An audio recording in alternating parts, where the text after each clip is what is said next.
എനിക്ക് അപ്പോയിൻമെൻറ്റ്സ് ഉണ്ട് സുഹൃത്തുക്കളെ, ഞാൻ വൈകും. എന്താണ്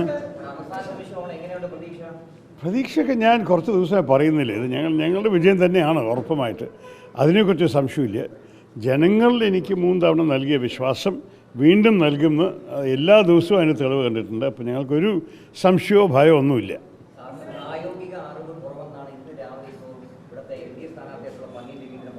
എൻ്റെ പ്രായോഗിക അറിവോ? അത് ശരി, ഓക്കെ, റൈറ്റ്.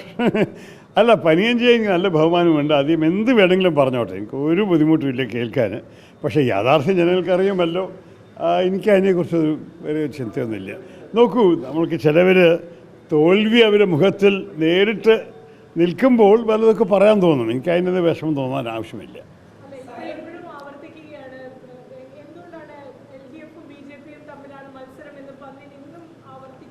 2ാം സ്ഥാനത്തിന് കറക്റ്റ്, 2ാം സ്ഥാനത്ത് അവരുടെ തന്നെയാണ് മത്സരം.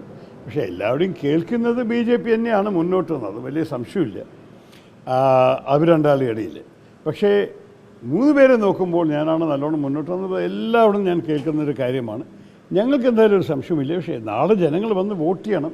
ആ വോട്ട് ചെയ്യുന്ന വരെ ഒരു പ്രതീക്ഷയെ പറയാൻ സാധിക്കുന്നു. പ്രതീക്ഷ ചോദിച്ചു, പ്രതീക്ഷയും പലപ്പോഴും നോക്കൂ, എനിക്ക് നിങ്ങളാണ് മാധ്യമക്കാർ, നിങ്ങളെല്ലാവരുടെയും കാണുന്നു. ഞാൻ എൻ്റെ പ്രചരണം ചെയ്തുകൊണ്ടിരിക്കുകയാണ്. നിങ്ങളൊക്കെ പറയുന്നത് മറ്റേവർ പറയുന്നത് എനിക്ക് കേൾക്കാൻ സാധിക്കുള്ളൂ. അപ്പോൾ നിങ്ങളുടെ പ്രതീക്ഷ എന്താണെന്ന് നിങ്ങൾ പറഞ്ഞോളൂ. ഞാൻ ഇങ്ങനെ കാണുന്നു, ഭൂരിപക്ഷം ജനങ്ങൾ കാണുന്നു. പിന്നെ ഞാൻ മുന്നോട്ടും 2ാം സ്ഥാനത്തിൻ്റെ ഒരു മത്സരമുണ്ടെങ്കിൽ കൂടി BJP കുറച്ച് അവർ രണ്ടാളുടെ ഇടയിൽ മുന്നോട്ട്.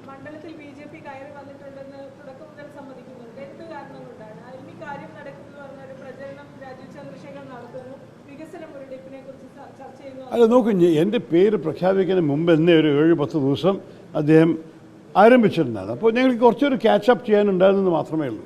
അല്ലെങ്കിൽ ഞങ്ങൾ വലിയൊരു അദ്ദേഹം മുന്നോട്ടാണെന്ന് തോന്നുന്നില്ല. കഴിഞ്ഞ തവണ നമ്മൾ 7 നിയോജക മണ്ഡലത്തിൽ 6 എണ്ണം ജയിച്ചു.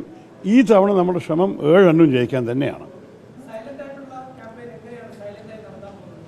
ജനങ്ങളെ കാണണം, നേരിട്ട് കാണണം, സംസാരിക്കണം. വെറുതെ വൈകി പോയത് ശരിയല്ല. സമയം തന്നിട്ടുണ്ട് ആൾക്കാർ. നമസ്കാരം, നാളെ കാണാം.